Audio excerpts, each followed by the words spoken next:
శ్రీరామ్ శ్రీరామ్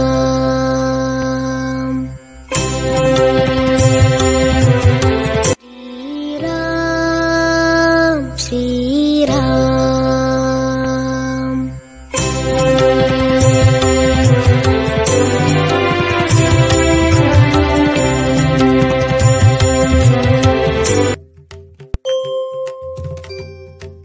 గత 1000 సంవత్సరాలుగా భారతదేశం మీదకు విదేశీయుల దండయాత్రలు ముమ్మరమైనాయి.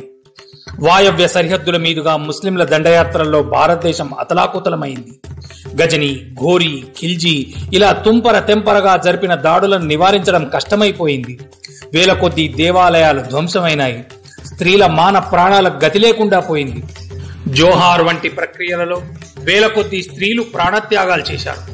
సోమనాథ్, మథుర, కాశీ, అయోధ్య దేవాలయాల ధ్వంసం కావించబడ్డాయి. ఉత్తర భారతం నుండి దక్షిణం వైపుగా సాగించిన ఈ ధ్వంస రచనలో అనేక రాజ్యాలు పతనమయ్యాయి. మహారాష్ట్రలో దేవగిరి, నేటి వరంగల్ ప్రాంత కాకతీయులు ఈ ముస్లింల దాడిని చూడవలసి వచ్చింది. అంతమైపోయారు. గత 500 సంవత్సరాలుగా మన దేశంలో కాష్టాన్ని రాజేసింది. శ్రీరామ జన్మభూమి మందిరం కోసం అనేక మార్లు హిందువులు యుద్ధాలు చేశారు, కానీ సఫలం కాలేదు. 15వ శతాబ్దంలో బాబర్ అనే మొఘల్ రాజు యొక్క సేనాని మీర్ బాకి అయోధ్యపై దాడి చేసి అక్కడ రామ జన్మభూమిలోని మందిరాన్ని ధ్వంసం కావించాడు. బాబరు పేరు మీద ఒక కట్టడాన్ని నిర్మించాడు. అదే బాబరీ కట్టడం. 1949 డిసెంబర్ 22-23 మధ్యన రాత్రి అయోధ్యలోని బాబరీ కట్టడంలో బాలరాముడు వెలిశాడు. శ్రీరాముని అవతరణం జాతి విద్రోహులకు కావరమైతే రామభక్తులకు ఆనందదాయకమైనది. శ్రీరాముని విగ్రహాన్ని బాబరీ కట్టడంలో స్థాపించి పూజలు కొనసాగించారు భక్తులు.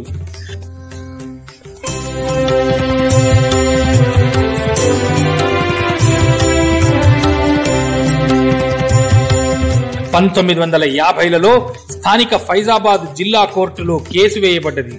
సాధు పరమహంస రామచంద్రదాస్ కేసు దావా చేశారు. 1959లలో నిర్మోహి అఖాడా వారు పూజలు నిర్వహించుకోవటానికి అన్నప్రసాద వితరణలకు అనుమతినివ్వాలని కేసు దాఖలు చేశారు. 1961లో సున్నీ వక్ఫ్ బోర్డు కేసు దాఖలు చేసింది. ఈ కేసుల పర్యవసానంగా బాలరాముడు కటకటాల వెనుకనే ఉండిపోయి పూజలు లేకుండా అలా కాలం గడిపాడు. కోర్టులు, కేసులు ముందుకు నడిచాయి. 30 సంవత్సరాలు గడిచిపోయాయి. 1985లో విశ్వ హిందూ పరిషత్ శ్రీ రామ జన్మభూమి ఉద్యమానికి శ్రీకారం చుట్టింది. 1986లో జిల్లా కోర్టులు మందిర ద్వారాలు తెరిచాయి. శ్రీరాముని పూజలను అనుమతించాయి.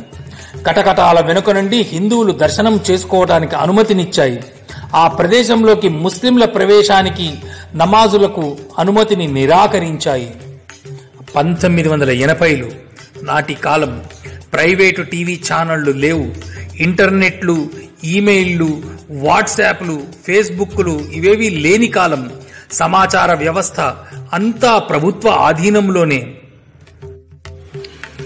ఆ సమయంలో విశ్వ హిందూ పరిషత్ రామ్ మందిర నిర్మాణం కోసం సాధు సంతుల ఆధ్వర్యంలో హిందూ సమాజానికి పిలుపునిచ్చింది.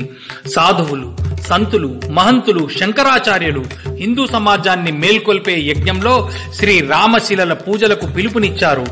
భవ్య రామాలయ నిర్మాణానికి ప్రతి గ్రామం నుండి ఒక రామశిలను పంపవలసిందిగా పిలుపునిచ్చారు. భారతదేశం యావత్తూ స్పందించింది. దేశంలోని మారుమూల గ్రామాల నుండి, అట్టడుగు వర్గాల నుండి, కాశ్మీర్ నుండి కన్యాకుమారి వరకు వచ్చిన స్పందన కుహానా లౌకికవాదులను, వేర్పాటు శక్తులను ఆశ్చర్యానికి గురిచేసింది, ఆందోళనమయం చేసేసింది. రామ మందిర నిర్మాణం దేశభక్తికి ఆలవాలమై నిలిచింది. 1989 అక్టోబర్లో శ్రీ రామ జన్మభూమి ఆలయ నిర్మాణానికి అయోధ్యలో బాబరీ కట్టడం ఎదురుగా శిలాన్యాస కార్యక్రమం హిందూ సమాజంలోని అట్టడుగు వర్గానికి చెందిన వ్యక్తి చేతుల మీదుగా జరిగింది. ఆ తరువాత జరిగిన ధర్మ సంసదలో శ్రీ రామమందిర నిర్మాణానికి కరసేవకులు తరలి రావాలని పిలుపునిచ్చింది. జాతి వ్యతిరేక శక్తులు, హిందూ వ్యతిరేకులు తమ కుటిల ప్రయత్నాలు చేసి అడ్డుకున్నారు.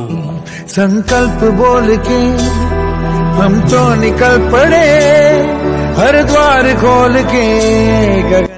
1990లలో రామజన్మభూమి మందిర నిర్మాణానికి సమర్థనగా భారతీయ జనతా పార్టీ అధ్యక్షులు శ్రీ లాలకృష్ణ అద్వానీ కరసేవకు మద్దతుగా సోమనాథ నుండి అయోధ్య వరకు దేశవ్యాప్తంగా రథయాత్ర నిర్వహించారు. భారతీయ సమాజము, భారతీయ ప్రజలు విశేషంగా స్పందించారు.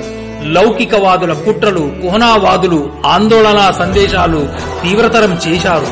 బీహార్ మీదుగా ఉత్తరప్రదేశ్ లోకి ప్రవేశిస్తున్న అద్వానీ రథాన్ని బీహార్లోనే సమస్తీపూర్లో నిలిపివేసి అద్వానీని అరెస్టు చేశారు. నాటి ఉత్తరప్రదేశ్ ముఖ్యమంత్రి అయోధ్యలోకి పిట్టను కూడా రానివ్వనని పట్టుపట్టాడు. పోలీసుల నిఘా పెంచారు. బస్సుల రాకపోకలను నిలిపివేశారు. అయోధ్య పరిసరాలలో రైళ్లను నిలపకుండా నడిపించారు. కరసేవకులు నిర్బంధించడానికి జైళ్లు సరిపోకపోతే స్కూళ్లను కూడా జైళ్లుగా మార్చి అందులో కరసేవకులను నిర్బంధించారు. మొత్తం ఉత్తరప్రదేశ్ ఒక రణరంగంగా మారిపోయింది. సాధువుల పిలుపునందుకున్న యువత లక్షలాదిగా తరలి వచ్చింది. భాష రాదు, ప్రాంతం కాదు, బంధువులు లేరు, ఊరు తెలియదు. రాత్రిపూట ప్రయాణాలు చేస్తూ పగటిపూట రామసేవకులు ఉత్తరప్రదేశ్ లోని ఇళ్లలో వారు సర్దుకున్నారు. ఉత్తరప్రదేశ్ వారి యొక్క కార్యక్షేత్రమైంది. ప్రతి ఇల్లు రాముని యొక్క కార్యక్షేత్రమైంది. ప్రతి తల్లి కరసేవకులలో హనుమంతుణ్ణి చూసింది. 1989 అక్టోబర్ కరసేవకులు లక్షలాది మంది జైళ్ల పాలయ్యారు. పోలీసులను ఎదిరించి శ్రీ రామజన్మభూమి ఉద్యమ నాయకులు శ్రీ అశోక్ సింఘాల్, సాధ్వి ఉమాభారతి, స్వాతి ఋతంభర ప్రభృతులు అయోధ్యలో కరసేవలో ప్రత్యక్షమయ్యారు. ప్రభుత్వం కర్కశంగా కరసేవకులపైన దాడి చేసింది. పోలీసుల దమనకాండ నాడు ఆంగ్లేయులను తలిపించింది. పోలీసులు తూటాలకు అనేక మంది కరసేవకులు బలయ్యారు, ప్రాణాలు వీడారు. లాఠీ దెబ్బలు తిన్నవారి లెక్కనే లేదు. మహిళలు, పురుషులు శ్రీ రామ మందిర నిర్మాణ కారసేవలో తమ పాత్ర నిర్వహించి రామభక్తిని, దేశభక్తిని చాటుకున్నారు. నాడు కరసేవకులపైన జరిగిన దాడిలో ప్రవహించిన రక్తంతో సరయూ నది ఎర్రగా మారిపోయింది.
ఏప్రిల్ 4 విశ్వ హిందూ పరిషత్ కరసేవకు మళ్లీ పిలుపునిచ్చింది.